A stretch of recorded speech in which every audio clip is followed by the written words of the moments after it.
I walked in and saw my family on the couch, my husband, mom, son and my own sister. "What's wrong?" I asked, fearing the worst. "Mom, sit down," my son said. "You need to accept a new reality. You're not in charge of this family anymore. Aunt Brenda. She makes Dad happier now." I was furious, they all knew. I left the room without a word.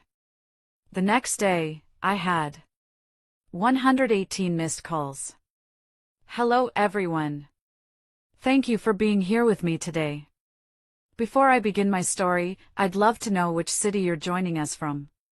Please feel free to share in the comments. Now, let me take you into this story. The Chicago wind was biting that night, the kind of cold that seeps through your coat and settles into your bones. I had just landed at O'Hare after 3 grueling days in New York, salvaging a deal that my husband, Mark, had almost torpedoed with his arrogance. I was exhausted. My eyes burned from lack of sleep, and my shoulders ached under the weight of my laptop bag. All I wanted was a hot shower, a glass of red wine, and the comfort of my home. I wanted to tell Mark that I had fixed his mess, that the H&M real estate empire we had built over 22 years was safe for another quarter. I pulled my car into the driveway of our suburban estate. The lights were on in the living room, blazing bright against the dark, snowy lawn. That was strange. Usually, by 10 p.m., the house was quiet. Mark would be in his study, and my 21-year-old son, Tyler, would be in his room gaming or out with friends. I unlocked the front door, dropping my keys in the bowl on the foyer table. The silence that greeted me wasn't peaceful, it was heavy. It felt charged, like the air before a thunderstorm. "Hello?" I called out, hanging up my coat. "Mark? Tyler?" "In here, Heather," my mother's voice floated out from the living room. My stomach tightened. My mother, Joyce, lived 40 minutes away. What was she doing here on a Tuesday night? A sudden panic gripped me. Had something happened to my sister, Brenda? Was someone sick? I rushed into the living room, my heart hammering against my ribs. But it wasn't a medical emergency. It was a tribunal. They were all there, arranged on the custom leather sectional I had picked out last Christmas. Mark was sitting in the center, looking impeccably dressed in a crisp white shirt, but he wouldn't meet my eyes. To his left sat my mother, Joyce, her posture rigid, her hands clasped tightly in her lap. To his right sat Brenda, my younger sister. And on the adjacent armchair sat my son, Tyler. The atmosphere was suffocating. No one was crying. No one looked sad. They looked resolved. "What's going on?" I asked, my breath catching in my throat. "Is everyone okay? Mom?" I took a step forward, but Tyler stood up. He didn't come to hug me. He stood like a security guard blocking a doorway. He looked at me with eyes that were devoid of the warmth I had nurtured for 2 decades. "Mom, sit down," Tyler said. His voice was cold, deeper than I remembered, stripped of any affection. "You need to listen. And you need to not freak out." "Freak out?" "Tyler, you're scaring me." "What is this?" "You need to accept a new reality," he continued, reciting words that sounded rehearsed. "You're not in charge of this family anymore." I looked at Mark. "Mark? Why aren't you saying anything?" Mark finally looked up. His handsome face, the face that had been the public image of our company for years, twisted into a look of pity mixed with annoyance. "It's over, Heather. The charade. It's done." "What charade?" I felt like I was drowning on dry land. "Aunt Brenda," Tyler said, gesturing to my sister. "She makes Dad happier now. Unlike you, she understands him." The world stopped spinning. I looked at Brenda. My little sister. The one whose rent I had paid for 6 years. The one I had hired when no one else would give her a job. She was sitting with her legs crossed, wearing a silk blouse that looked suspiciously like one missing from my closet. And then I saw it. Mark's hand was resting casually, possessively, on Brenda's knee. "We didn't want you to find out from a stranger," my mother, Joyce, chimed in.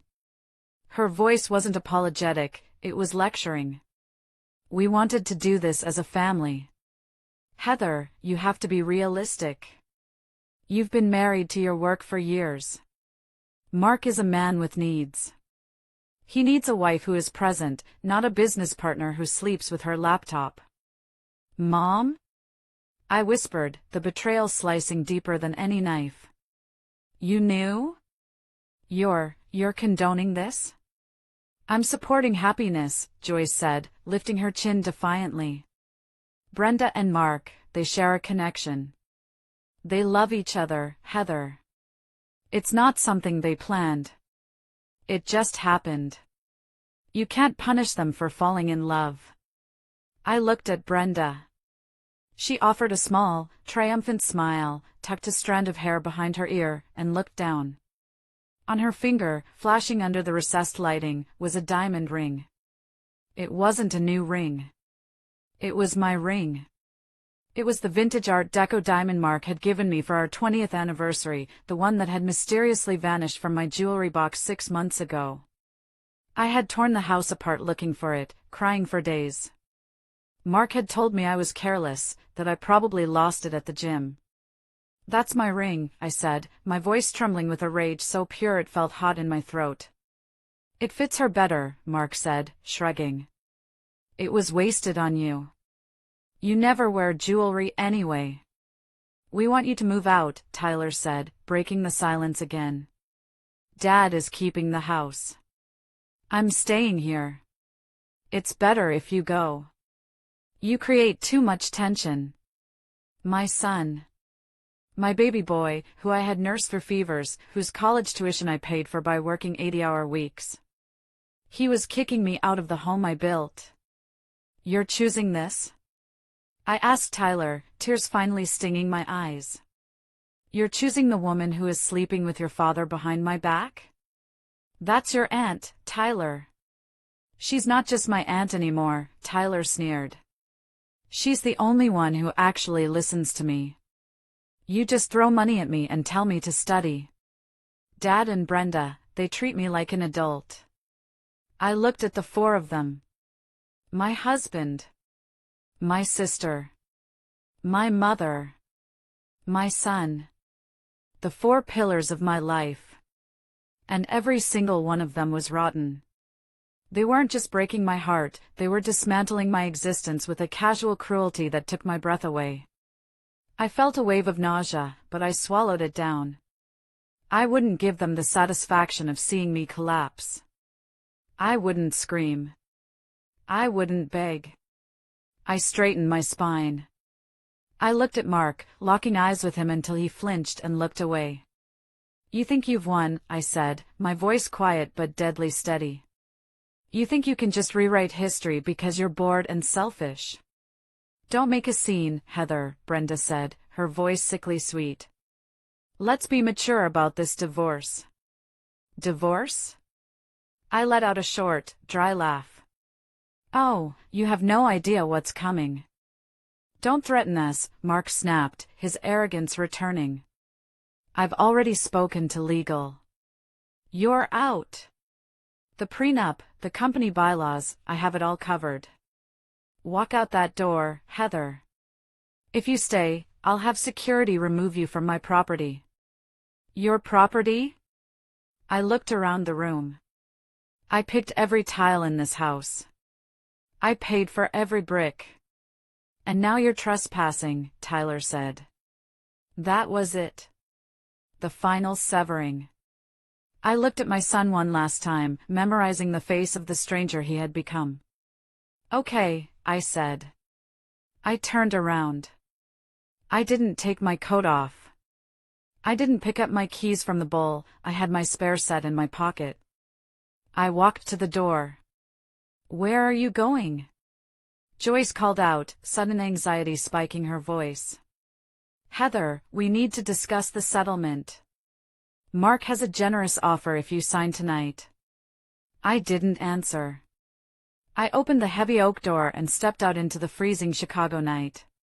The wind hit my face, drying the tears before they could fall. I got into my car, the engine roaring to life in the silence of the driveway. As I backed out, I saw them through the window. They were already pouring champagne. They were celebrating my erasure.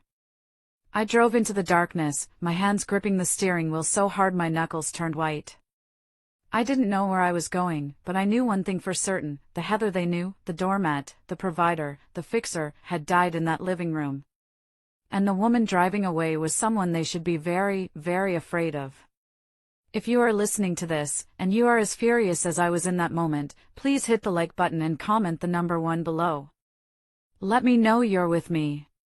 Your support tells me I'm not alone in this fight. Comment 1 now, because trust me, what they did next makes this betrayal look like a warm-up act. I drove for an hour, the city lights of Chicago blurring into streaks of red and gold through my windshield. My mind was a chaotic storm of images: Brenda's smirk, the ring on her finger, Tyler's cold stare. But underneath the shock, a primal instinct was kicking in. Survival. I needed gas. The fuel light had been blinking since I left the airport, but I had been too anxious to get home to stop. Now, on a desolate stretch of highway, I pulled into a 24-hour gas station. My hands were shaking as I stepped out into the biting cold.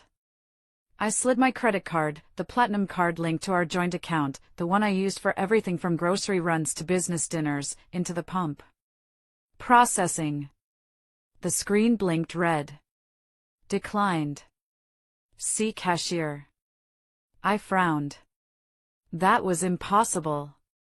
The credit limit on that card was $50,000, and I had paid the bill in full 3 days ago. I tried again. Declined. A cold pit formed in my stomach, heavier than the betrayal I had just witnessed. I reached into my wallet and pulled out my personal debit card, the one linked to my checking account where my salary was deposited. I walked inside the station.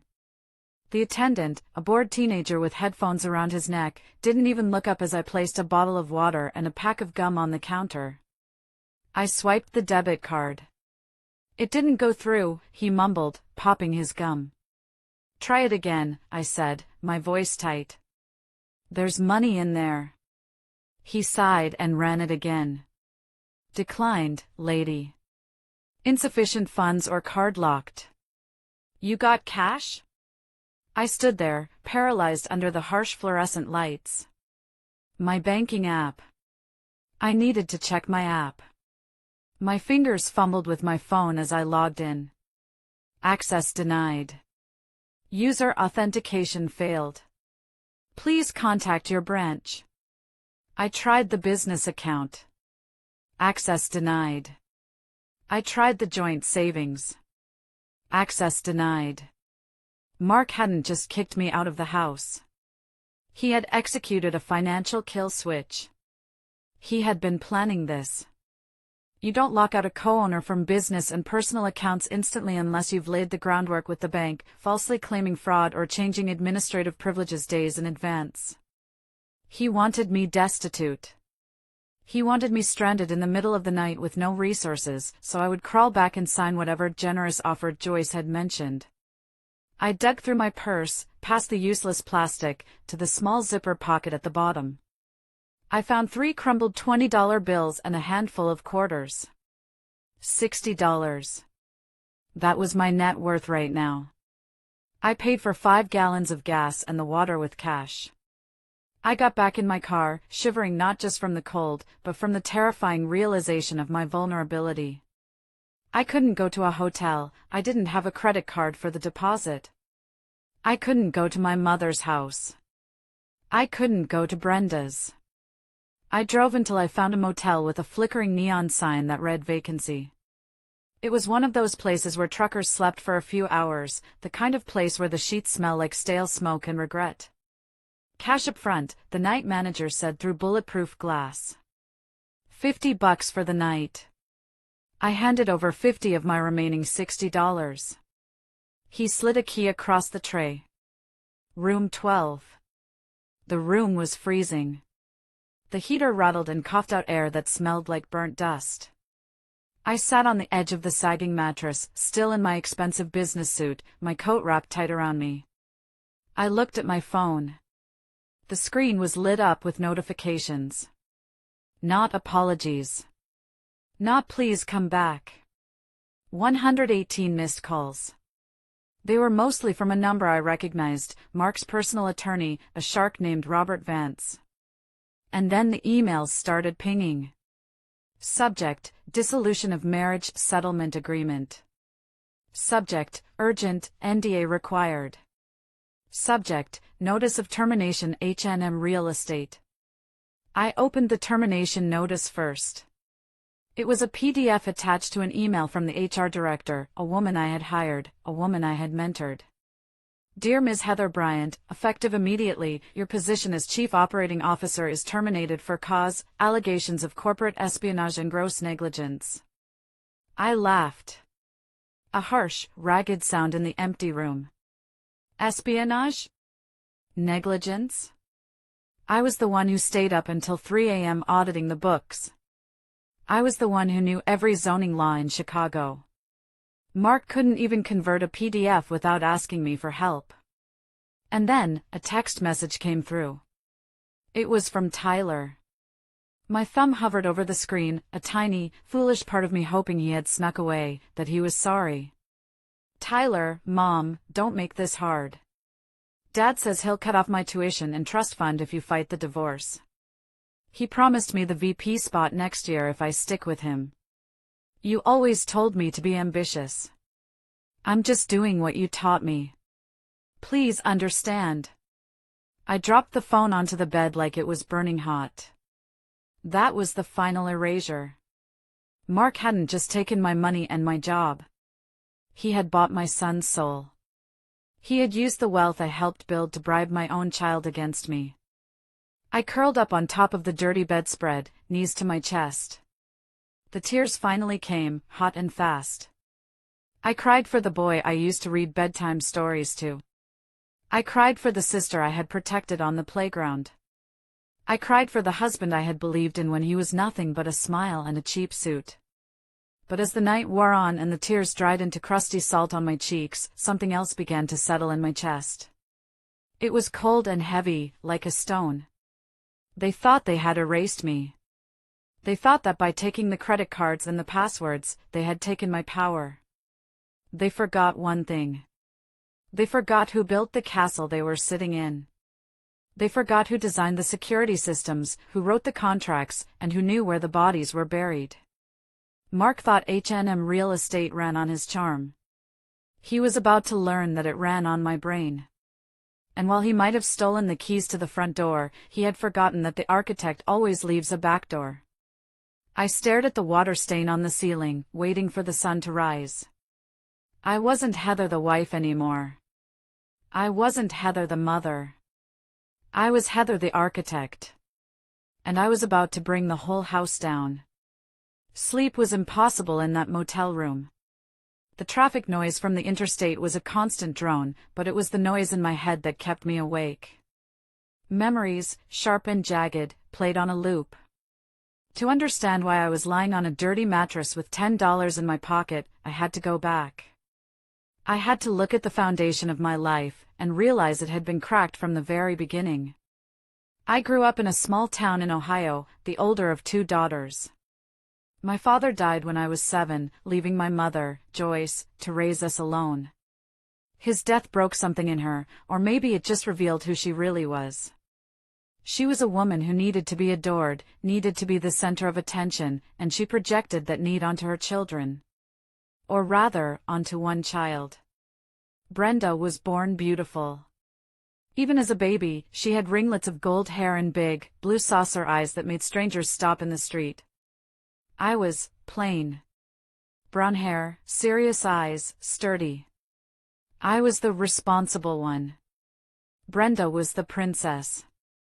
I remembered the day I turned 18.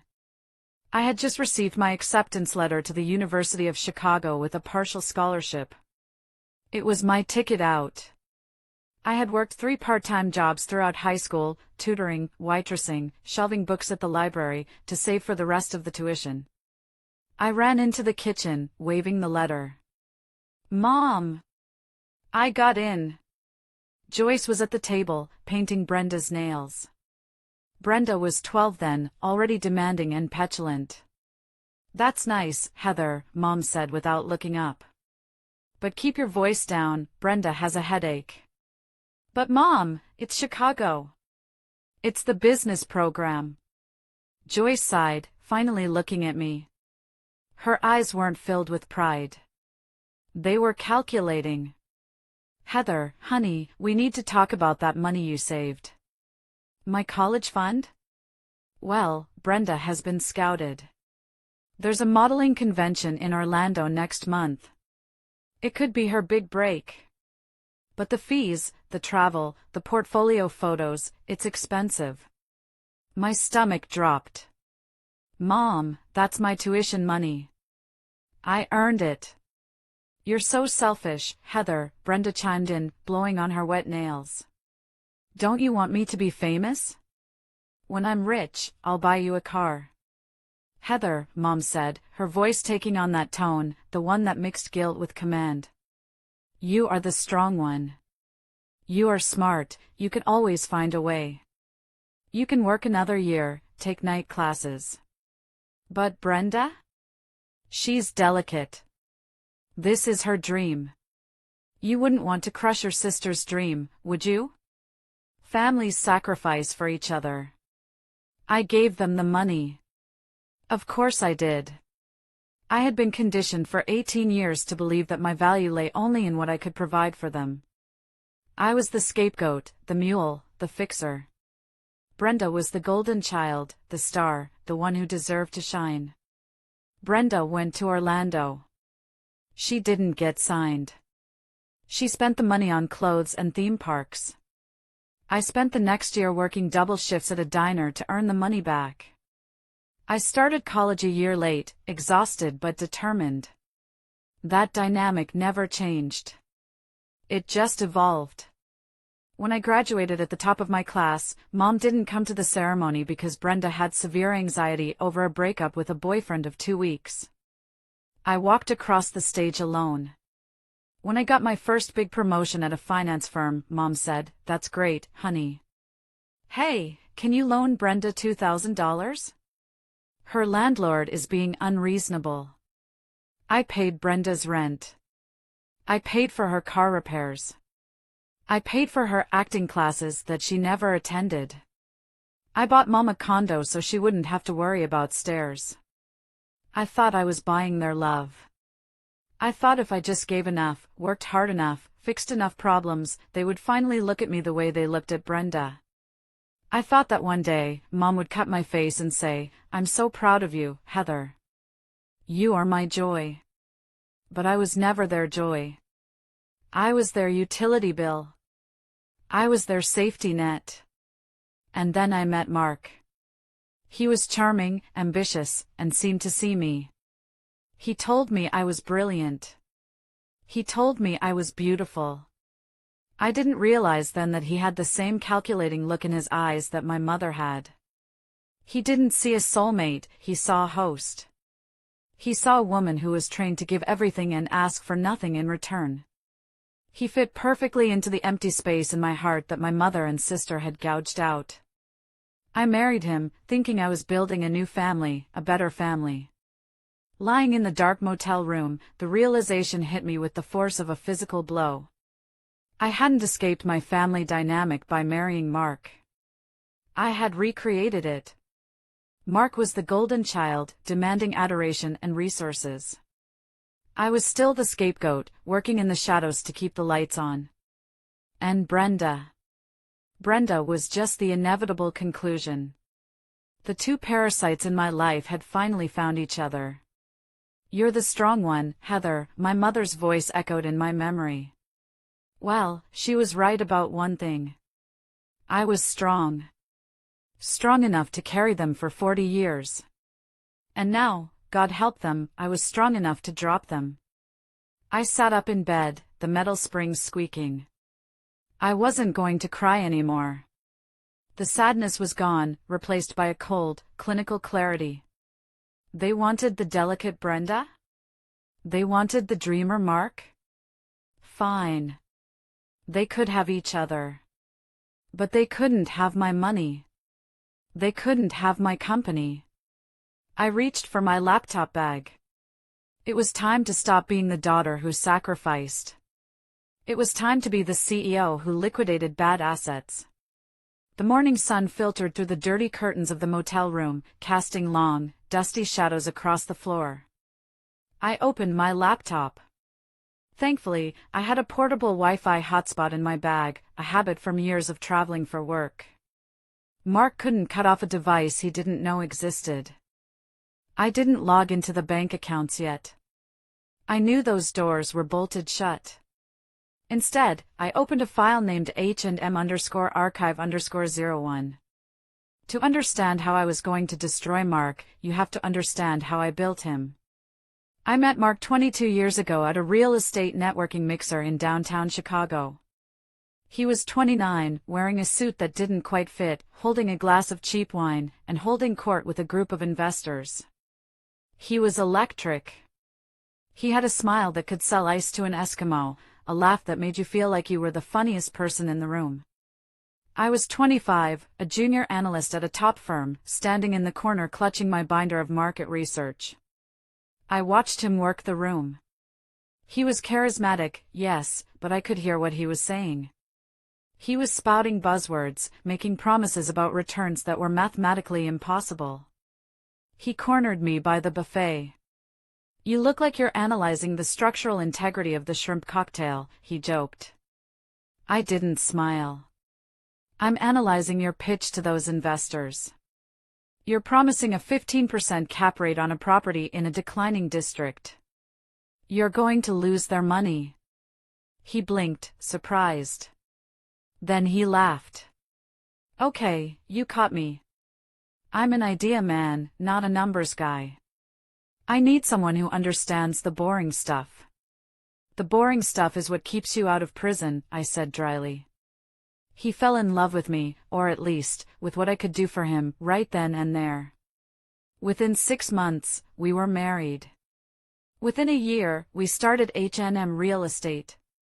The division of labor was established immediately. Mark was the face. He was the CEO. He took the client meetings, played golf with the developers, and gave the interviews to the business journals. He loved the spotlight. He loved the title. I was the architect. I was the COO, but really, I was everything else. I found the properties. I negotiated the loans. I managed the contractors. I fought with the city council over zoning permits. I did the taxes, the payroll, the legal compliance. Our first major project was a disaster waiting to happen. Mark had bought a dilapidated warehouse in the meatpacking district, convinced it would be the next hot loft conversion. He overpaid by $500,000. The contractor he hired ran off with the deposit.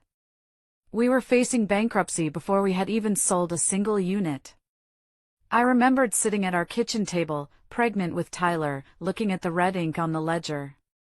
Mark was pacing, panicking, sweating through his shirt. "We're done, Heather," he cried. "My reputation is ruined. They're going to sue me." "Sit down," I ordered.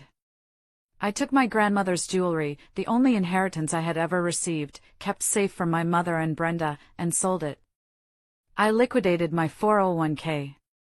I renegotiated the terms with the bank, presenting a business plan so detailed, so bulletproof, that the loan officer said it was the best he'd ever seen.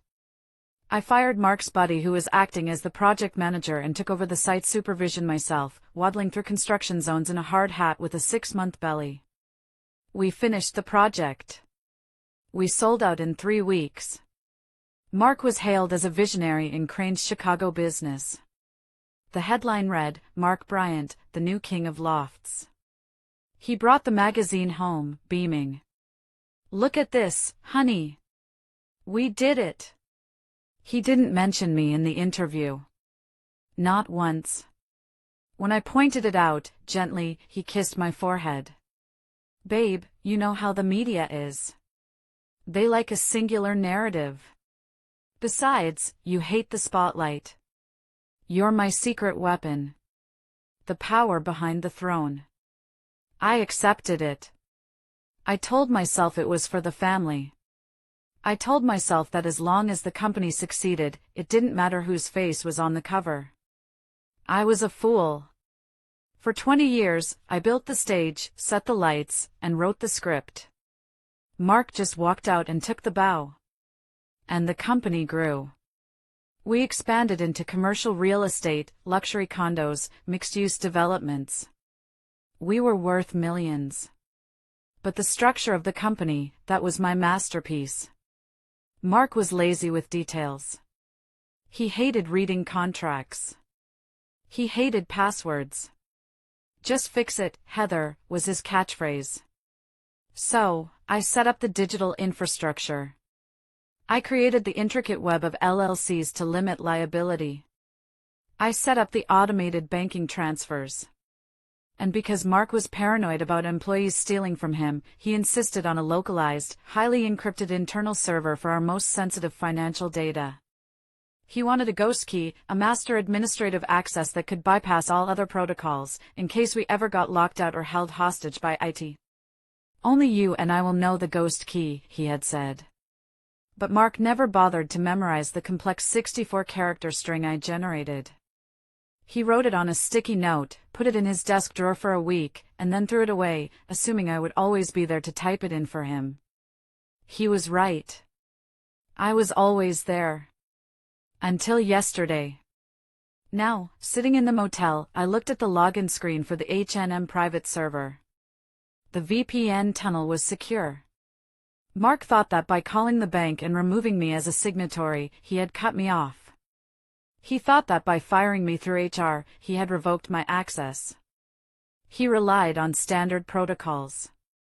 He relied on the front door. He forgot about the ghost key. My fingers hovered over the keyboard. I typed in the string of characters. It was a line from a poem I loved, mixed with the GPS coordinates of the first building we ever bought, and the date Tyler lost his first tooth. Mark didn't know any of those things. Authentication. Processing. Access granted, administrator level. The screen flooded with data. The entire nervous system of H&M real estate lay open before me. Emails, bank transfers, wire logs, tax documents, private chat histories. I wasn't just looking at a company. I was looking at the crime scene of my marriage. I started downloading. I didn't just want a few files. I wanted everything. Every email Mark had sent in the last 5 years. Every expense report. Every wire transfer to the Cayman Islands or Switzerland. And that's when I saw it. A folder named Project B. It wasn't a building project. B stood for Brenda.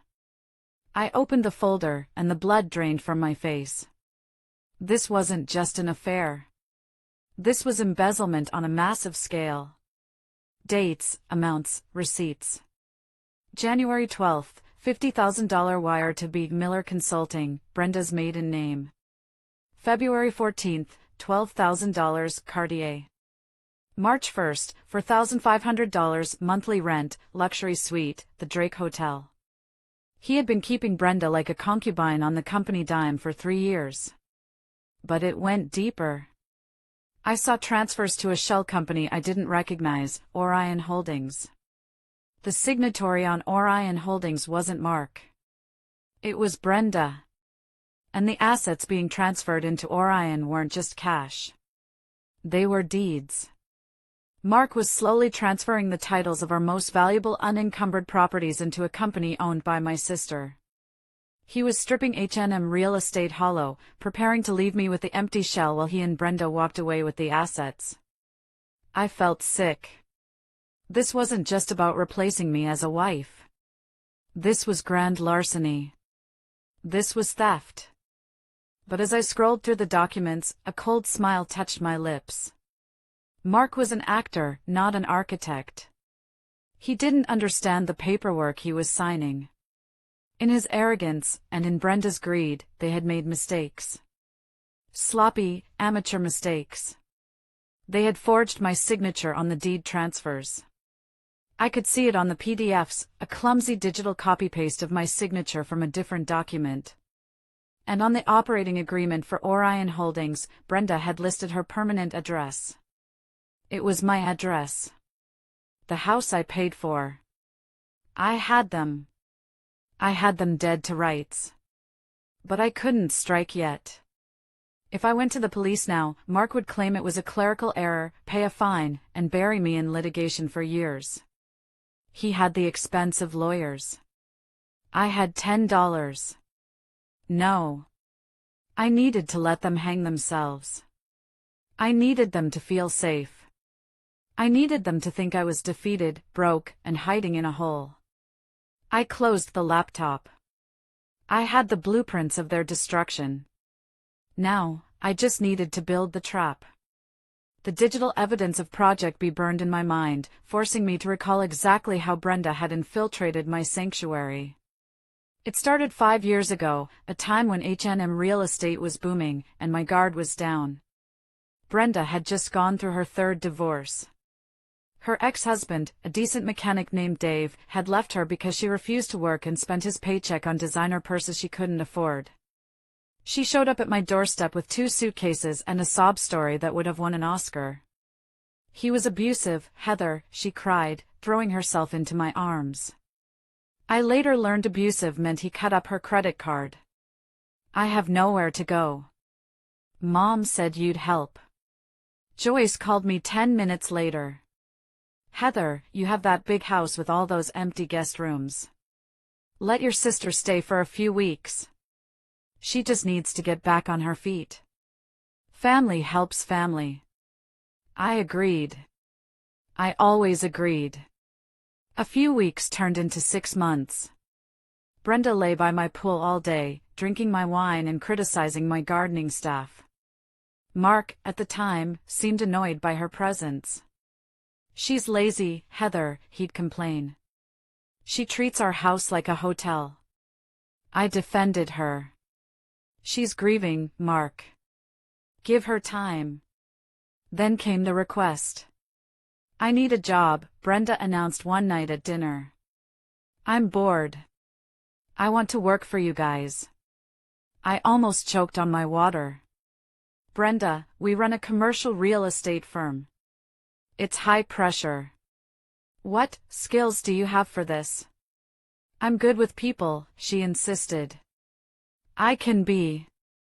I don't know, client relations? I can plan the parties. I can talk to the investors. You guys are so stiff. You need someone fun. No, I said. It was one of the few times I set a boundary. But Joyce intervened. She drove 40 minutes to have coffee with me. Heather, this is Brenda's chance to be responsible. If you don't give her a job, she'll spiral.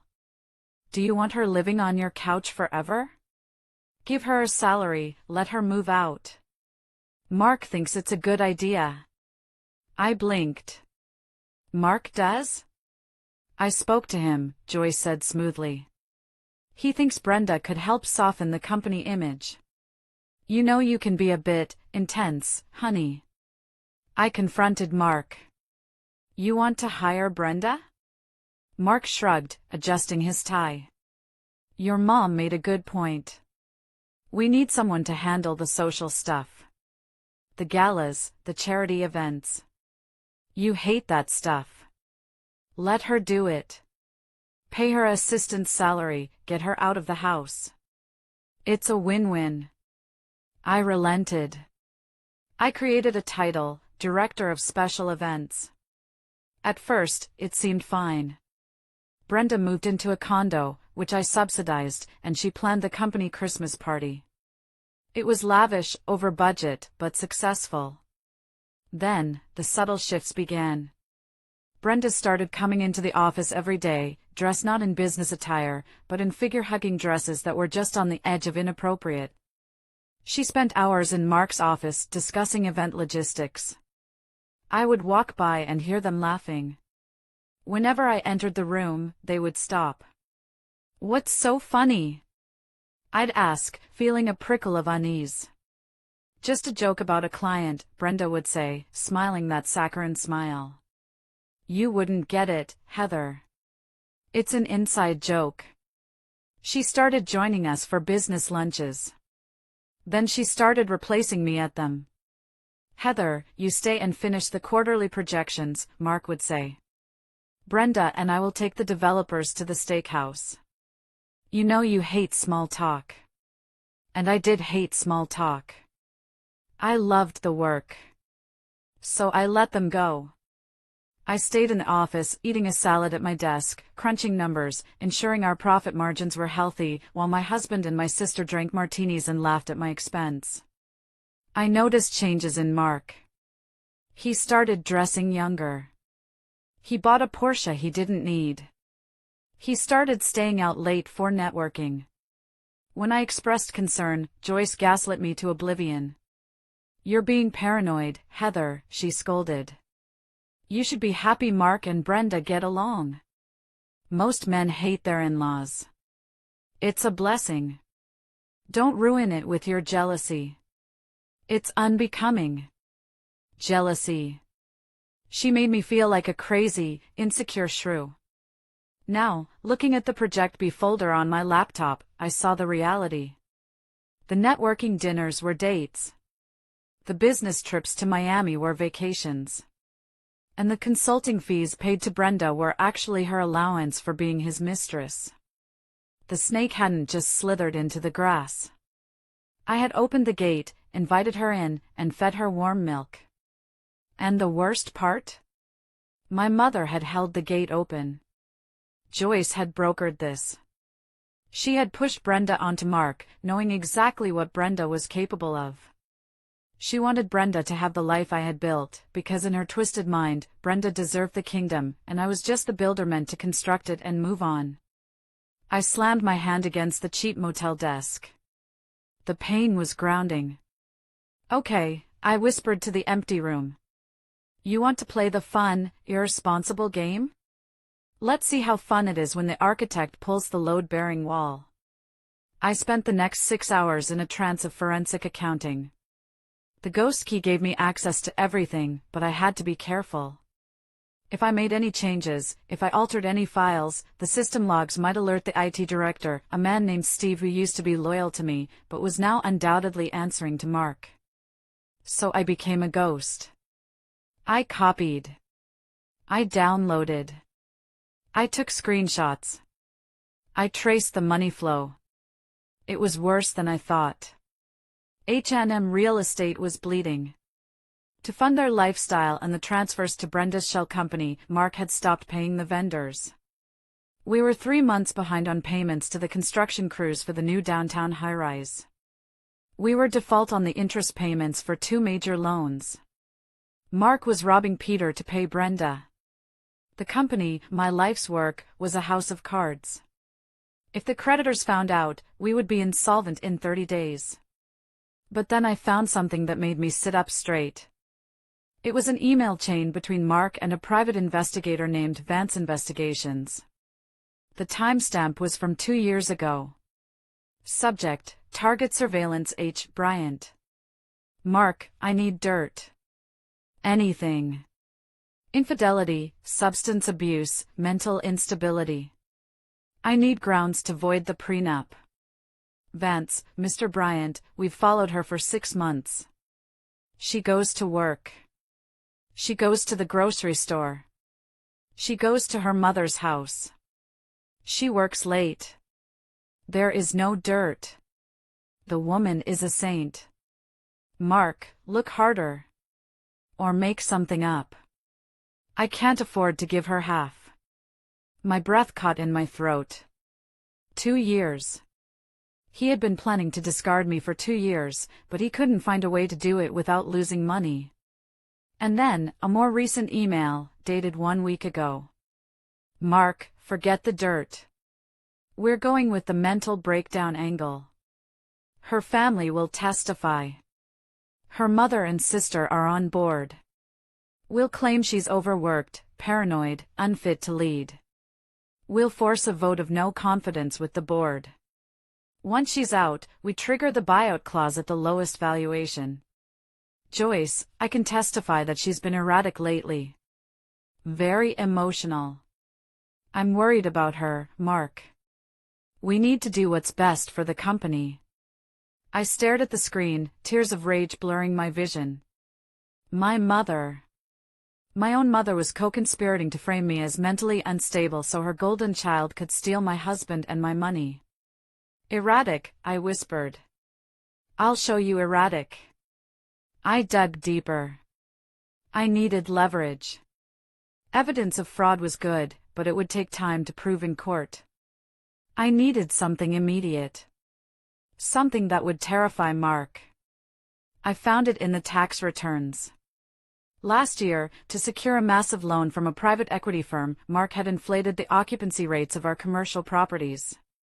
He had falsified tenant leases. He had physically forged signatures of tenants who didn't exist. This wasn't just civil fraud. This was bank fraud. This was federal prison time. And the loan documents? They were signed by Mark Bryant, CEO. My signature wasn't on them. I had been out of town for my aunt's funeral that week, a funeral Brenda missed, and Mark had said he would handle the paperwork. He had signed his own death warrant, and he didn't even know it. I copied the loan documents. I copied the fake leases. I created a dossier that was a nuclear bomb. I checked the clock. It was 2 p.m. I had been working for 12 hours straight. I was hungry, unwashed, and running on adrenaline. I needed a burner phone. I couldn't use my cell, they were probably tracking it or getting the logs. I went to the convenience store across the street, buying a cheap prepaid phone with cash. Back in the room, I sat on the bed and stared at the new phone. Who could I call? My friends? Most of them were couple friends shared with Mark. They would likely side with the charming Mark or stay neutral. My family? Obviously not. My employees? Too risky. I needed someone powerful. Someone who hated Mark. Someone who had the resources to fight a war. A name popped into my head. Arthur Sterling. Arthur was a billionaire real estate tycoon in Chicago. Old money, ruthless, but principled. 3 years ago, Mark had outbid Arthur for a prime piece of land on the riverfront. Mark had won by bribing a city zoning official to reclassify the land, a move I had fiercely opposed but Mark had done behind my back. Arthur had suspected foul play. He had publicly called Mark a snake in a cheap suit. Mark had laughed it off, but Arthur had never forgotten. If I went to Arthur Sterling with proof of Mark's fraud, specifically the fraud that screwed Arthur out of that land deal, it was a Hail Mary. Arthur might just laugh at me. He might throw me out. But he was the only person in Chicago with enough power to shield me from Mark's legal team. I dialed the number for Sterling Enterprises. I knew it by heart, I had stared at it enough times when we were rivals. Sterling Enterprises, Executive Office, a crisp voice answered. I need to speak to Mr. Sterling. Immediately. Mr. Sterling is in meetings. May I ask what this is regarding? Tell him it's Heather Bryant. Tell him I know how Mark Bryant got the riverfront zoning permit. And tell him I have the emails. There was a pause. Hold, please. 30 seconds later, a gruff, deep voice came on the line. Mrs. Bryant. To what do I owe the pleasure? Is your husband sending you to gloat? My husband just fired me, emptied my bank accounts, and moved his mistress into my house, I said, my voice steady. I'm not here to gloat, Mr. Sterling. I'm here to burn him to the ground. And I thought you might want to bring the marshmallows. Silence. Then, a low chuckle. I'm listening. Before I went to meet Arthur Sterling, there was one more wound I had to cauterize. One file I had been avoiding in the H&M database. The Tyler Trust. Tyler was my soft spot. My Achilles heel. I had shielded him from Mark's narcissism his whole life. When Mark forgot Tyler's birthday, I bought the gift and signed Mark's name. When Mark missed Tyler's soccer games, I told Tyler that Dad was working hard for our future. I had raised him to believe his father was a hero, covering up the reality that his father was a neglectful egoist. I realized now that was my greatest mistake. I had protected Tyler from the truth, and in doing so, I had allowed Mark to buy his loyalty with lies. I opened the trust fund documents. Mark had recently modified the terms. Originally, the trust was set to pay out at age 25, contingent on college graduation. The new terms, dated 2 weeks ago, immediate access to $200,000 cash disbursement. Transfer of title, 2023 Porsche 911. And the correspondence attached. Tyler, Dad, Mom is going to flip if I drop out next semester. Mark, Mom isn't going to be in charge much longer, Ty. She treats you like a kid. I treat you like a man. You want the car? You want the cash? You just have to back me up when the time comes. You have to tell the lawyers that Mom has been acting crazy, that she's unstable. Tyler, she has been kinda stressed lately. Mark, exactly. She's losing it. We need to protect the company. If you stick with me, I'll make you VP of Acquisitions next year. No degree needed. You can learn on the job, like I did. Tyler, VP? Seriously? Okay. I'm in. What do I need to do? I read the words, and my heart didn't just break, it shattered into dust. VP of Acquisitions? Tyler was failing Intro to Economics. He spent his weekends playing video games and sleeping until noon. He wasn't qualified to run a lemonade stand, let alone a department in a multi-million-dollar firm. Mark was setting him up for failure, stroking his ego to use him as a pawn against me. And Tyler, my sweet boy, he had sold his mother for a Porsche and a title he didn't earn. I remembered the text he sent me last night. Dad says he'll cut off my tuition. He wasn't worried about tuition. He was worried about the easy money. I pulled up Tyler's credit card statement, the one I paid. Liquor store. Nightclub. Online gambling. Nightclub. Strip club. He was spiraling, and instead of parenting him, Mark was funding the spiral to buy an ally. I picked up my burner phone. I hesitated. This was my son. But the boy who sat on that couch and told me to accept reality wasn't the boy I raised. He was a creation of his father. If I continued to cushion his fall, I would lose him forever to Mark's world of corruption and shallowness. The only way to save him, to truly save him, was to let him crash. I drafted a text. I didn't send it yet. I just wrote it, staring at the cursor.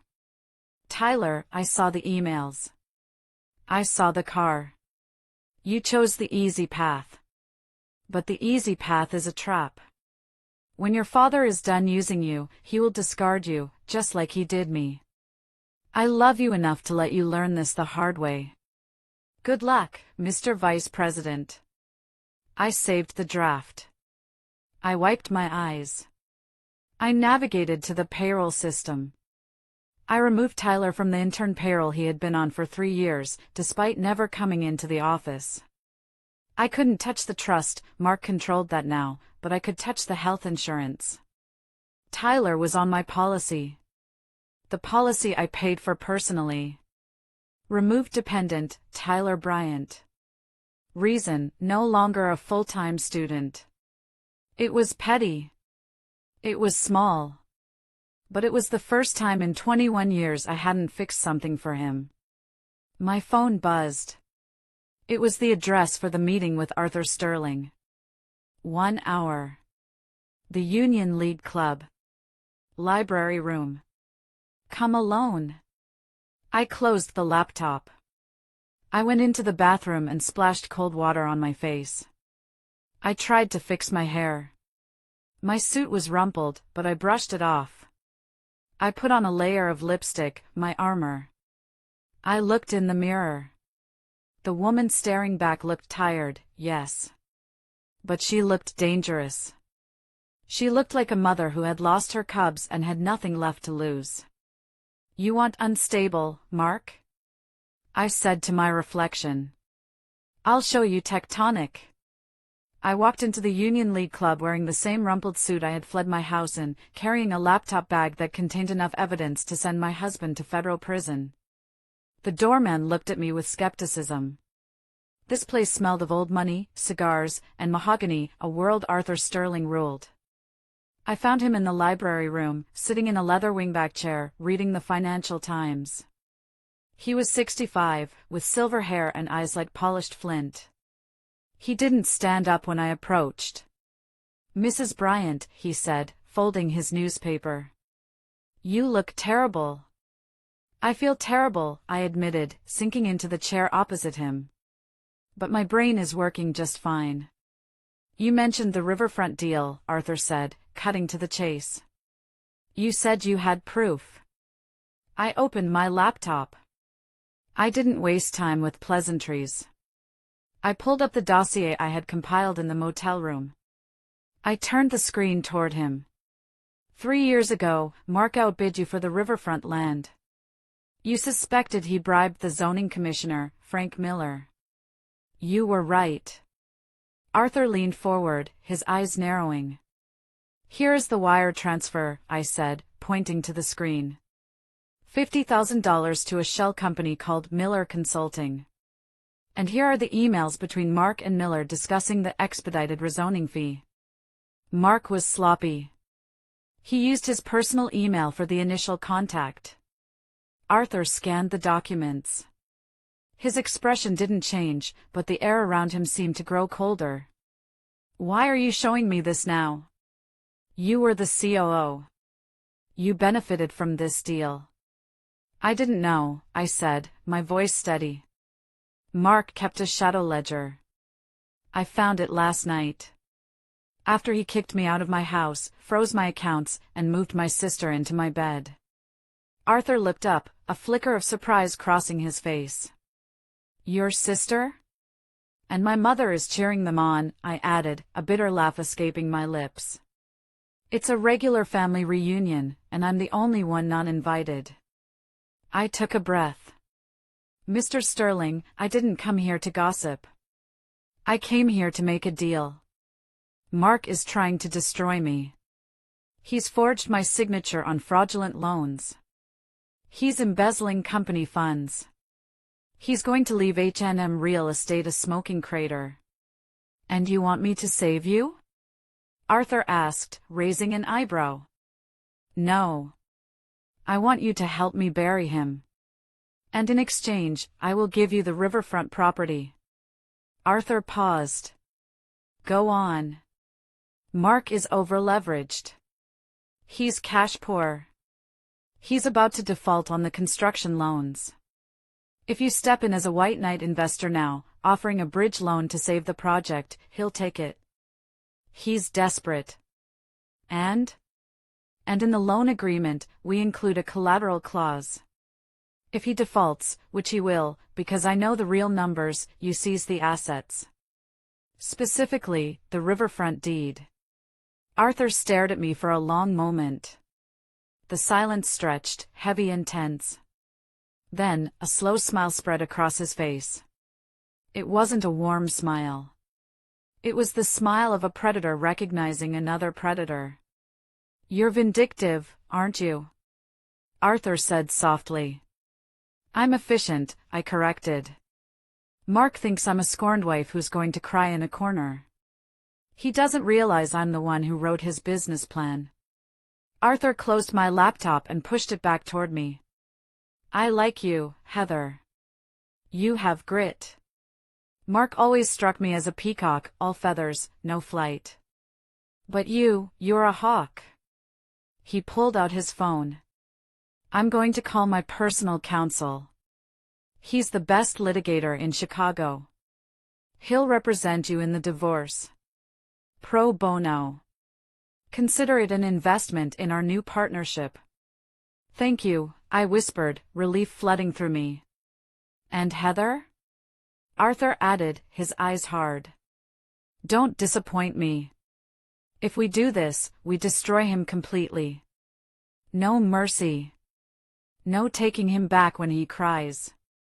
He won't be crying, I said, thinking of the smirk on Mark's face when he took my ring. He'll be screaming. Arthur nodded. Good.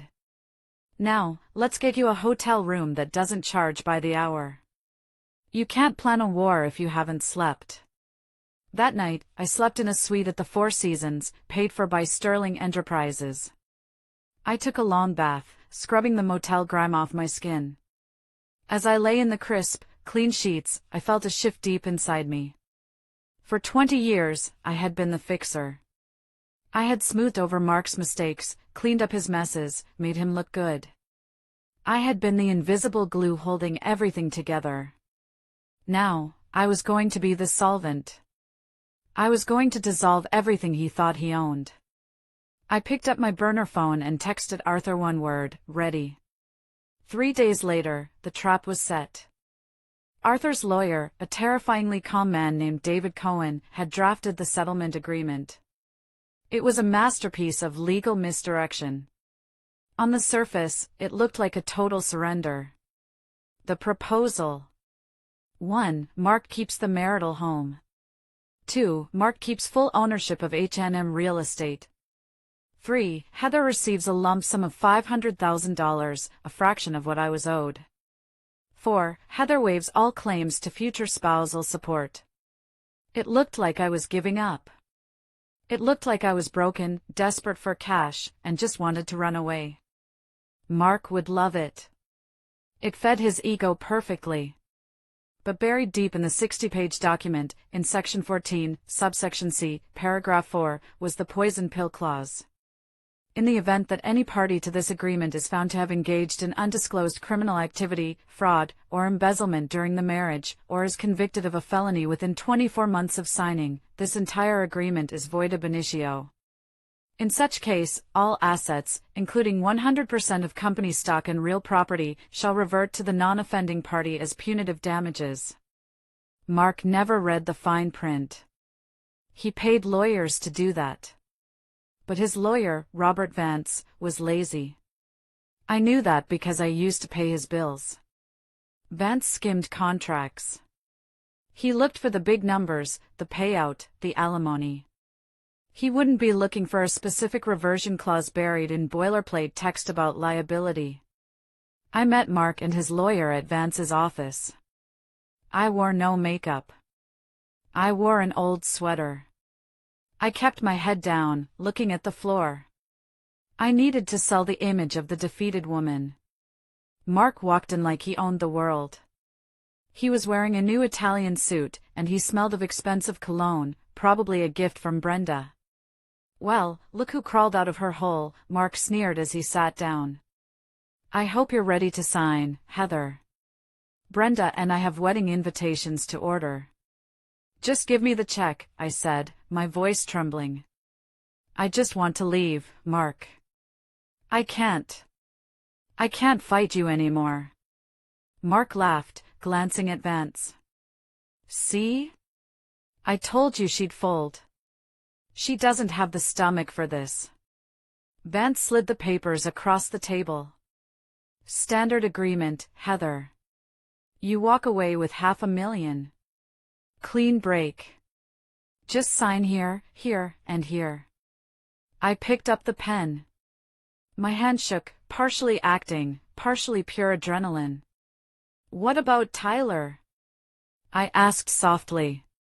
Tyler is staying with me, Mark said, leaning back in his chair. He's my VP now. We're going to build an empire together. Without your constant nagging.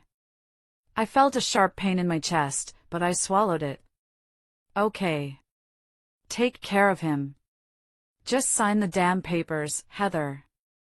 I signed. I put my name on the line that would seemingly strip me of 20 years of hard work. Then Mark signed. He did it with a flourish, a big, arrogant loop on the M. Done, Vance said, closing the folder. The check will be wired to your account tomorrow. Mark stood up and buttoned his jacket. He looked down at me with a smirk that made my skin crawl. You know, Heather, you should thank me. You were always too uptight for this life.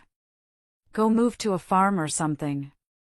Find a nice librarian. Goodbye, Mark, I whispered.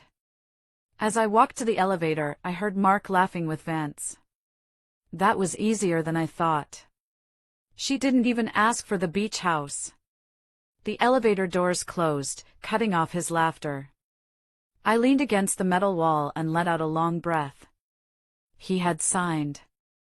The poison pill was active. Now, all I had to do was prove the fraud. And I already had the evidence. I just needed the right stage to present it. And what better stage than the wedding? Mark and Brenda had announced their date. It was in 3 weeks. A rush wedding, they called it. They wanted to be legitimized before the spring gala season. 3 weeks. That was my timeline. I walked out of the building and into Arthur's waiting town car. Did he sign? Arthur asked from the back seat. He signed, I said, a genuine smile finally breaking through. He thinks he bought my silence for $500,000.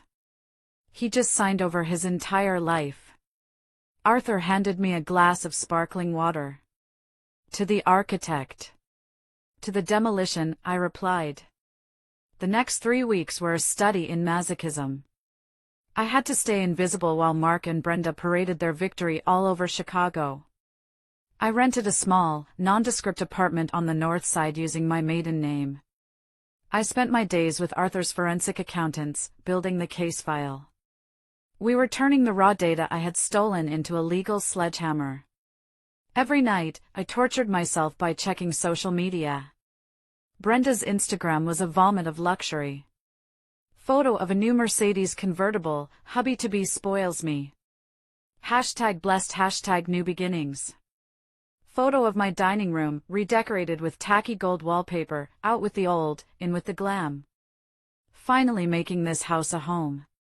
That hurt. Seeing her erase my touch from the home I built. But the most painful posts came from my mother. Joyce posted a photo of the 3 of them, Mark, Brenda, and herself, raising champagne flutes at a tasting menu dinner. Caption, finally, a family that knows how to enjoy life.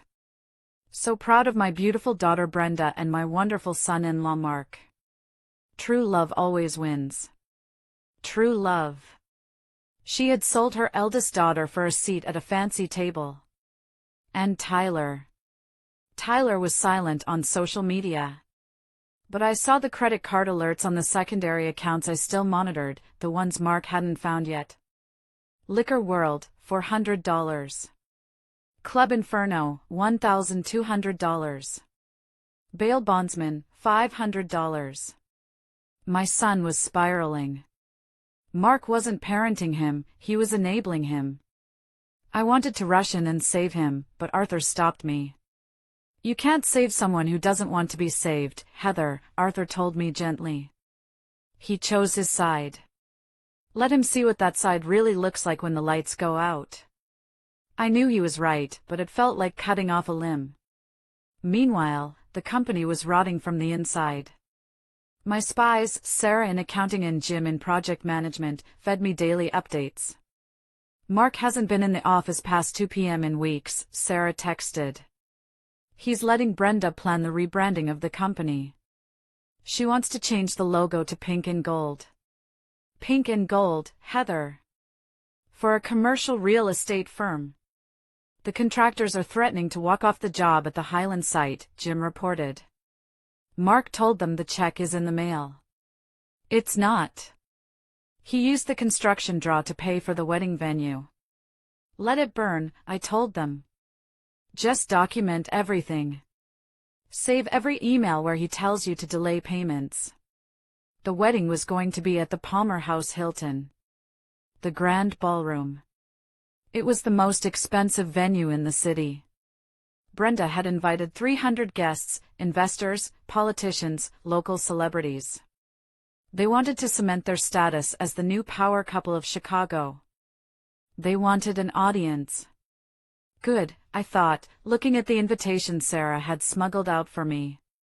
They want a show? I'll give them a show. 2 days before the wedding, I received a final piece of leverage. It came from an unexpected source. My phone rang. Unknown number. Hello? Heather? It's Dave. Dave. Brenda's ex-husband. The mechanic she had bled dry. Dave, I said, surprised. How are you? I'm okay. Look, I heard about what happened. What they did to you. It's sick. It is, I agreed. I have something, Dave said, his voice lowering. When Brenda left me, she left a box of papers in the garage. I was going to burn them, but I went through them last night. Heather, she has credit cards in your name. From 3 years ago. My blood ran cold. What? She opened them when she was staying with you. She intercepted the mail. She maxed them out and then hid the statements. But I found the letters from the collection agencies. And I found a letter from Mark. From Mark? Yeah. He paid off one of the cards. The letter says, I covered this one, B, but you have to be more careful. If Heather sees this on the credit report, we're both dead. Keep sticking to the plan. 2 more years and we take it all. 2 more years. The timeline matched perfectly. Mark had been conspiring with my sister to steal my identity and my money while I was feeding her and giving her a job. Dave, I said, my voice shaking. Can you bring me that box? I'm on my way, he said. When Dave handed me that box, I felt the final lock click into place. This wasn't just fraud. This was a conspiracy. Predatory, calculated, and evil. I looked at the letter in Mark's handwriting. 2 more years and we take it all. I put the letter in my safe. Thank you, Dave, I said. Give him hell, Heather, he said, a grim smile on his face. Oh, I plan to, I replied. I plan to give them the whole inferno. The day before the wedding, I did something dangerous. I went to see Tyler. I knew I shouldn't. Arthur advised against it. But I was a mother first, and a vengeful ex-wife second. I needed to give him one last chance to step off the sinking ship. I waited outside his new penthouse apartment, the one Mark had bought with company funds. At 11 a.m., Tyler stumbled out, looking hungover. He was wearing designer sunglasses and a hoodie that cost more than my first car. Tyler, I called out. He jumped, spinning around. When he saw me, his face hardened. Mom? What are you doing here? You're stalking me now? I'm not stalking you. I'm trying to save you. I don't need saving, he spat, walking toward his Porsche. I'm doing great. Dad just put me in charge of the Southside portfolio. Tyler, listen to me, I said, stepping in his path. Your father is lying to you. The company is bankrupt. He's stealing money to pay for this lifestyle. He's using you as a shield. When the feds come, and they are coming, your name is on the documents. Tyler laughed. It was a hollow, brittle sound. You're just jealous. You're jealous because Dad is winning and you're nobody. You're living in some dump, right? Dad told me. I'm living in reality, I said, my voice urgent. Tyler, please. Don't go to the wedding tomorrow. Just call in sick. Go stay with your friends. Just don't be there standing next to him when it happens. When what happens, he challenged. You gonna crash it? You gonna make a scene? God, you're pathetic, Mom. Dad said you'd try to ruin it. He calls me pathetic? I felt the anger rising, but I pushed it down. Tyler, look at me. I raised you. I know you. You're not this person. You're kind. You're smart. You're not a thief. I'm not a thief, he shouted, his face turning red. I'm a businessman. Like Dad. Dad is a fraud. I shouted back. And Brenda is a parasite. And if you stay with them, you're going down with them. Tyler glared at me. Then he pulled out his phone. I'm calling security. Get away from me. He got in his car and revved the engine aggressively. As he peeled out of the parking lot, he rolled down the window and yelled, Don't come tomorrow, Mom. Nobody wants you there. You're the past. I watched him drive away, my heart breaking all over again. But this time, the brake was cleaner. I had tried. I had extended the hand. He had slapped it away. Now, he was on his own. I drove back to my apartment. Arthur was waiting for me with the final preparations. How did it go? He asked, though he clearly knew the answer from my face. He's gone, I said flatly. He's fully brainwashed. Then he learns the hard way, Arthur said. Are you ready for tomorrow? Yes. We have the projector access codes? Yes. The police are briefed? Yes. Detective Miller is meeting us in the lobby at 8 p.m. Arthur handed me a garment bag. Then you'll need this. I unzipped the bag. Inside was a dress. It wasn't a frantic, desperate ex-wife dress. It was a sleek, black, tailored tuxedo suit. Yves Saint Laurent. Powerful. Elegant. Severe. Wear your armor, Heather, Arthur said. Tomorrow, you're not the victim. You're the executioner. I touched the fabric. It felt cool and smooth. Thank you, Arthur. Get some rest, he said. Tomorrow is going to be a long night. I didn't rest. I sat by the window, watching the city lights. I thought about Mark and Brenda, probably rehearsing their vows right now. Probably laughing about how they had gotten away with it. 2 more years and we take it all. They wouldn't get 2 years. They wouldn't even get 2 days. Tomorrow, Mr. and Mrs. Bryant were going to have a very different kind of reception. The morning of the wedding dawned gray and overcast. A perfect Chicago day for a funeral. I spent the morning reviewing the presentation. We had timed it perfectly. It would start right after the love story video montage that Brenda had spent $20,000 producing. At 6 p.m., the guests began to arrive at the Palmer house. I watched the live stream from a camera Arthur had planted in the ballroom. He owned a stake in the hotel, getting access was trivial. It was nauseating. The room was dripping in crystals and pink roses, thousands of them. There was an ice sculpture of Mark and Brenda intertwined. I saw my mother, Joyce, greeting guests. She was wearing a champagne-colored gown that was far too young for her, beaming like she had won the lottery. Yes, isn't it wonderful? I heard her say to a confused cousin. They are soulmates. Heather? Oh, poor Heather just couldn't handle Mark's success. She's taking some time away. I saw Mark. He looked nervous but triumphant. He was shaking hands, clapping backs, playing the role of the benevolent king. And Brenda. She walked in wearing a custom Vera Wang gown, dripping in diamonds, diamonds that my company paid for. She looked beautiful, I had to admit. Beautiful and rotten. The ceremony began. I listened to them exchange vows. I promise to be your partner in all things, Mark said, looking deep into Brenda's eyes.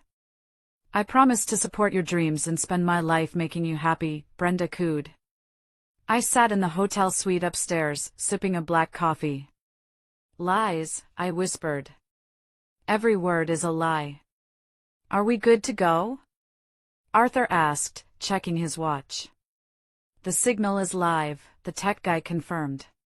As soon as you give the word, we hijack the feed. Not yet, I said. Wait for the toasts. Wait until everyone is seated and watching the screens. The reception began. The champagne flowed. Mark stood up to give a speech. I want to thank everyone for being here, he boomed, holding Brenda's hand. This has been a long journey. A journey to find true happiness. Sometimes, you have to make hard choices to find your real destiny. The crowd applauded politely, though I saw some uncomfortable glances. Everyone knew the scandal. They just didn't care as long as the open bar was premium. And to my new wife, Brenda, Mark continued. You are my muse. My rock. My everything. My phone buzzed. It was the cue. Now, I said. Down in the ballroom, the lights dimmed for the video montage. Sentimental music began to play. Photos of Mark and Brenda, on yachts, in Paris, at the beach, flashed on the massive screens behind the head table. The crowd awed. I stood up and smoothed my tuxedo jacket. I walked out of the suite and headed for the elevator. Showtime, Arthur said, walking beside me.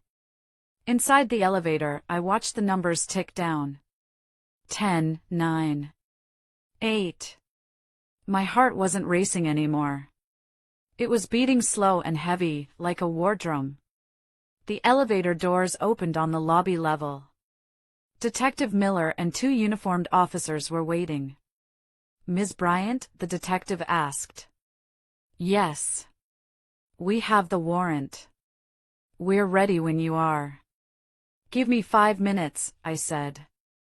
I want them to see it before the handcuffs go on. Understood.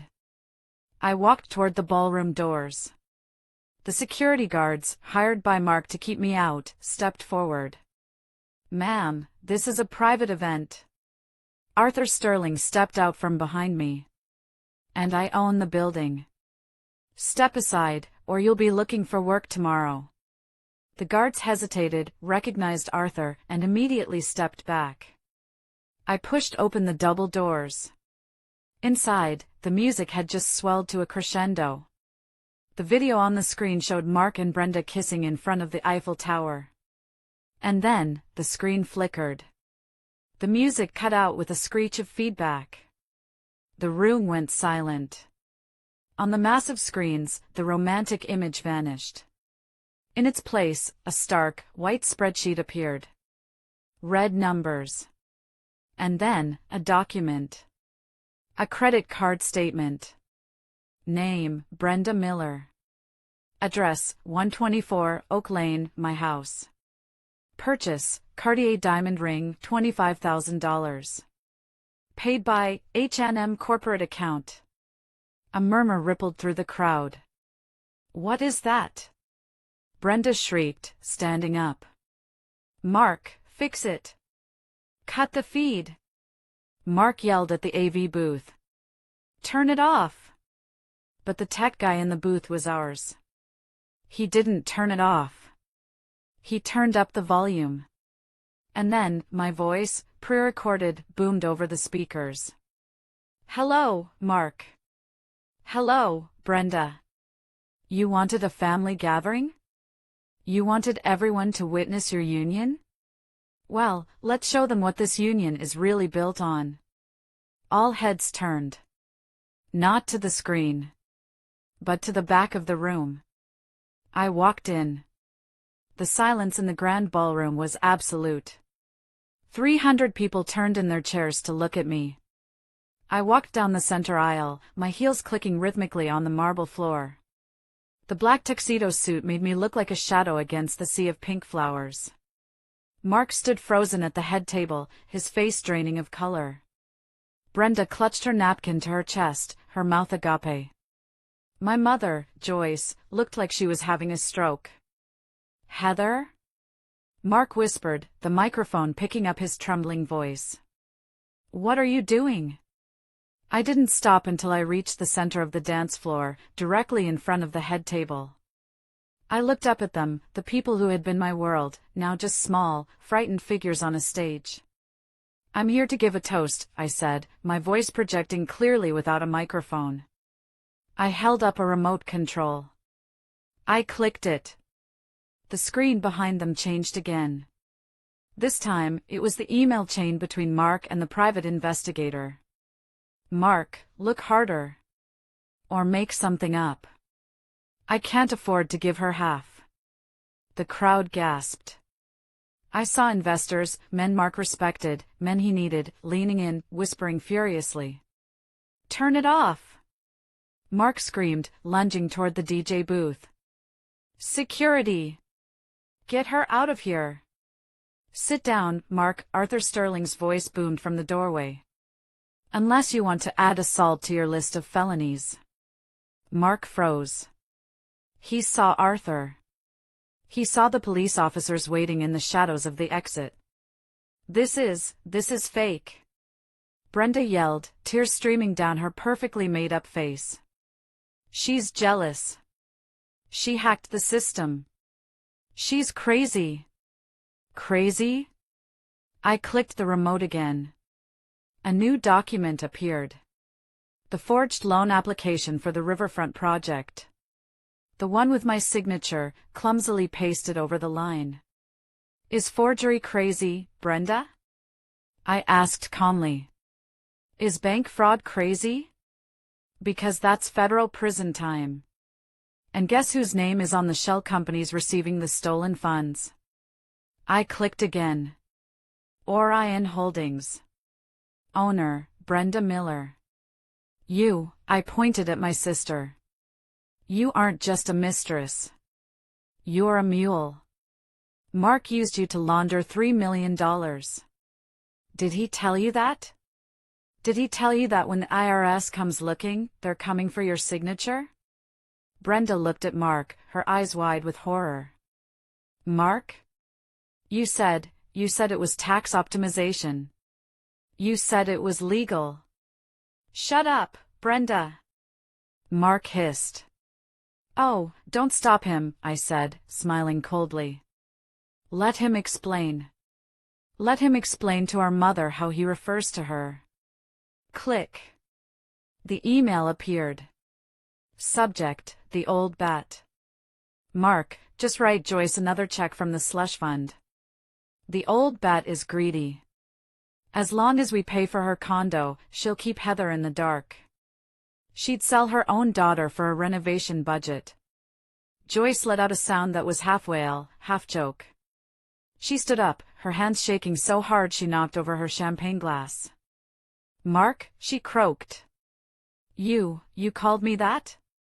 After everything I did for you? I sided with you. I betrayed my own child for you. And look what it got you, Mom," I said, looking at her with pity. "A seat at a wedding that's about to become a crime scene." Mark looked around the room, his eyes wild. He saw his empire crumbling in real time. He saw the investors walking out. He saw the waiters stopping to watch. He saw the end. "You signed the settlement," he shouted at me, desperate. "You signed it. You waived everything. You can't touch the company." "Section 14, I said simply. "The poison pill. If you committed a crime, the deal is void. And everything, the house, the company, the assets, reverts to me." Mark's knees gave out. He slumped back into his chair. "And Tyler?"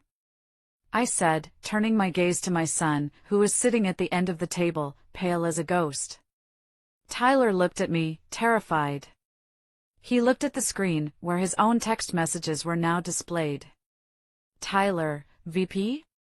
Seriously? Okay. I'm in. You wanted to be a businessman, Tyler, I said softly.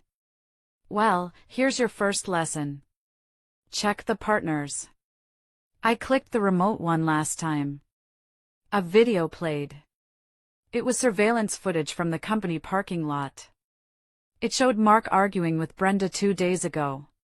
Mark, on video, once we get the money from Sterling, we dump the kid. Tyler is a liability. We leave him with the tax debt and move to Monaco. He's too stupid to notice. The ballroom went dead silent. Tyler stood up slowly. He looked at his father. The hero worship in his eyes was gone, replaced by a shattering realization. Dad? Tyler whispered. You are going to leave me? Mark stammered. Ty, no. It was. I was just stressed. It's out of context. You called me stupid, Tyler said, his voice cracking. You said I was a liability. Tyler, sit down, Mark ordered, trying to regain control. Don't listen to her. Tyler didn't sit down. He picked up his glass of champagne and threw it in Mark's face. I hate you. Tyler screamed. I hate you. Chaos erupted. Joyce was sobbing. Brenda was hyperventilating. Mark was wiping champagne off his face, looking like a drowned rat. I lowered the remote. The presentation was over. I nodded to Detective Miller. The police marched into the room. The guests parted like the Red Sea. Mark Bryant, the detective, announced. You are under arrest for bank fraud, embezzlement, and forgery. Brenda Miller, you are under arrest for conspiracy and money laundering. No! Brenda shrieked as the officer grabbed her wrists. I didn't know. I'm just the girlfriend. He made me do it. Tell it to the judge, the officer said, snapping the handcuffs on. Mark didn't scream. He just stared at me. As they cuffed him, he looked me in the eye. You ruined everything, he spat. You bitter, vindictive bitch. I walked up to him. I stood so close I could smell the fear on him. I didn't ruin anything, Mark, I said, calm as a frozen lake. I just turned on the lights. And you? You're just a cockroach who got caught. They dragged him away. The wedding guests were stunned into silence. The only sound was Joyce's weeping. I looked at the head table one last time. The cake was uncut. The flowers were perfect. The illusion was destroyed. I turned to Arthur Sterling. I think I'm done here. Brilliant, Arthur said, offering me his arm. Absolutely brilliant. As we walked out, I didn't look back at my crying mother or my devastated son. Not yet. They had made their bed. Tonight, they had to sleep in it. The days following the wedding were a media circus. The Chicago Tribune ran the story on the front page, Wedding Bell Blues, real estate tycoon arrested at altar. I didn't give interviews. I let the evidence speak for itself. I moved back into my house 3 days later. The police had cleared it as a crime scene. It was strange walking back into the rooms I had designed. Brenda's things were everywhere, tacky clothes, cheap magazines, half-empty wine bottles. I hired a cleaning crew. Throw it all out, I told them. Everything that isn't mine. Burn the sheets. Replace the mattresses. I wanted to scrub their DNA from my life. Mark was denied bail. The judge deemed him a flight risk because of the Monaco plan caught on tape. He was sitting in Cook County Jail, trading his Italian suits for an orange jumpsuit. Brenda made bail, paid for by my mother, who had liquidated her retirement savings to get her baby out. But Brenda wasn't free. She was facing 5 to 10 years. Her face was plastered all over the internet as the gold digger groomed for prison. I went into the H&M offices, now solely mine. The employees greeted me with a mix of fear and relief. "We're renaming the company," I announced at the first all-hands meeting. "H&M is dead. Welcome to Phoenix Holdings." They applauded. They knew who signed the paychecks. A week later, my mother came to see me. She looked 10 years older. Her hair was unkempt, her eyes red. She stood on my porch, shivering. "Heather," she said, her voice trembling. "Joyce," I said, blocking the door. I didn't call her Mom. "Can I come in? It's freezing. You can say what you need to say from there." She flinched. "Heather, please. Be reasonable. Brenda, she's terrified. She's just a girl. She didn't know what she was doing. Mark manipulated her." "Brenda is 40 years old," I said coldly. "She knew she was sleeping with my husband. She knew she was spending my money. She signed the papers. She's your sister." Joyce wailed. "You can't let her go to prison. You have to drop the charges. Tell the DA it was a misunderstanding." "It wasn't a misunderstanding. It was a crime." "If you do this," Joyce hissed, her sorrow turning to familiar venom, "you are no daughter of mine. You are destroying this family." I laughed. It was a light, free sound. "Joyce, you destroyed this family 20 years ago when you decided Brenda was the princess and I was the servant. You didn't come here to apologize. You came here to ask me to fix it again. You want me to be the scapegoat one last time so Brenda can walk free. She's delicate. She's a criminal. And you? You're an accomplice. I saw the checks Mark wrote you. Consulting fees? You took money to help them gaslight me." Joyce went pale. "I'm not pressing charges against you, Joyce," I said. "Not because I love you, but because I don't want the embarrassment of seeing my mother in a mugshot. But you are dead to me. Do not call me. Do not come here. If you need money, ask Brenda." "Oh wait, she's broke." I slammed the door in her face. I watched on the security camera as she stood there, banging on the door, screaming my name. Then she slumped shoulders and walked away. It hurt. Of course it hurt. But it was the pain of pulling out a splinter, sharp, then relief. Then there was Tyler. He hadn't called. He hadn't come by. I knew he was crashing on a friend's couch because the authorities had seized the penthouse and the Porsche. I waited.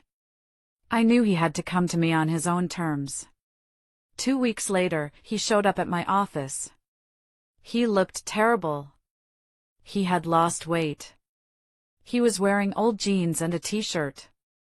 No sunglasses. No attitude. "Mom?" he asked from the doorway. I looked up from my desk. "Hello, Tyler." He walked in and sat in the chair opposite me. He looked at his hands. "I'm sorry," he whispered. "I know," I said.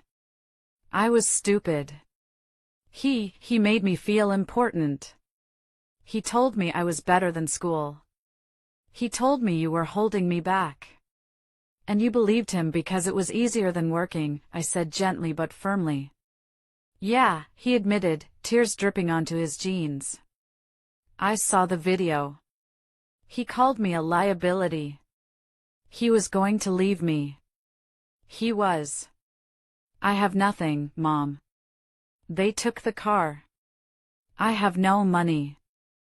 I need help." I looked at my son. I wanted to hug him. I wanted to write him a check and fix everything. But I was the architect now. And you don't build a strong structure on a cracked foundation. I love you, Tyler, I said. But I'm not going to give you money. He looked up, panicked. But, where will I live? I don't know. That's for you to figure out. Mom, please. Here is the deal, I said, sliding a piece of paper across the desk. This is an application for a student loan. And this is a job application for the mailroom at Phoenix Holdings. Minimum wage. You start at the bottom. You finish your degree at night. The mailroom? He asked, shocked. But. Take it or leave it. If you want to be a man, Tyler, you earn it. Mark gave you things to buy you. I'm offering you nothing so you can build yourself. He stared at the papers.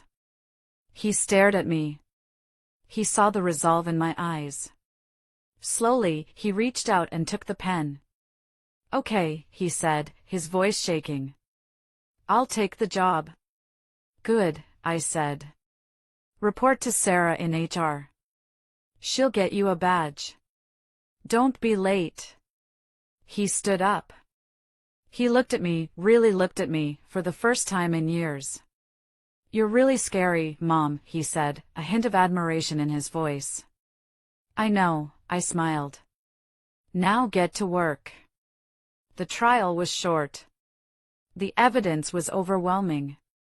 Mark Bryant pleaded guilty to avoid a 20-year sentence. He got 8 years in federal prison, plus restitution. He looked gray and defeated in the courtroom. He didn't look at me once.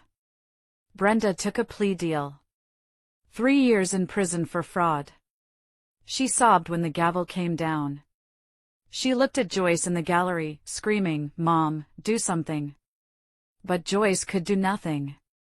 Joyce was living in a studio apartment, living off Social Security, having lost her allowance and her pride. I sat in the back row, wearing my black suit. I watched justice be served. I didn't feel joy. I felt peace. The balance sheet was finally corrected. Epilogue, 1 year later. I stood in my office on the 40th floor, overlooking the Chicago River. The Phoenix Holdings sign on the wall behind me was sleek silver and blue, no pink anywhere. The company was thriving. We had just closed the riverfront deal with Arthur Sterling. It was going to be a mixed-use development, luxury condos, but also affordable housing and a community center. My phone buzzed. Tyler, hey Mom, just finished my econ final. Think I aced it. Also, the mailroom team improved sorting efficiency by 15% this week. Do I get a raise? I smiled. Don't push it. But dinner is on me tonight. 7 p.m.? Tyler, see you there. He was working hard. He was tired, broke, and humble. And I had never been prouder of him. He was becoming the man I knew he could be, not the caricature his father tried to mold. There was a knock on my door. Come in. Arthur Sterling walked in, holding a bottle of champagne. To the 1-year anniversary, he said. Of the day you burned down the circus. It seems like a lifetime ago, I said, taking the glass. You know, Arthur said, leaning against my desk. Mark sent me a letter from prison. He wants to know if I'll buy his shares of the old shell companies. He needs money for the commissary. What did you tell him? I told him I only do business with the CEO. And the CEO is busy building an empire. We clinked glasses. I looked out at the skyline. I had lost a husband. I had lost a sister. I had lost a mother. But I had found myself. I wasn't the scapegoat anymore. I wasn't the fixer. I wasn't the invisible wife. I was Heather Bryant. The architect. And my life? It was finally, truly, mine. Thank you for listening to my story. It wasn't easy to relive, but if my journey can help even one person stand up to the toxic people in their life, then it was worth it. Family isn't always blood. Family are the people who respect you, who value you, and who stand by you when the storm hits. If you are holding on to someone just because they are family, but they are hurting you, let go. You are strong enough to build something new. If you enjoyed this story and want to see more justice served, please hit that like button, it really helps the channel grow. And subscribe so you don't miss the next story. And tell me in the comments, have you ever had to cut off a toxic family member? How did you find the strength? I read every single comment, and I'd love to hear your story. Until next time, stay strong, stay smart, and never let anyone take the keys to your castle.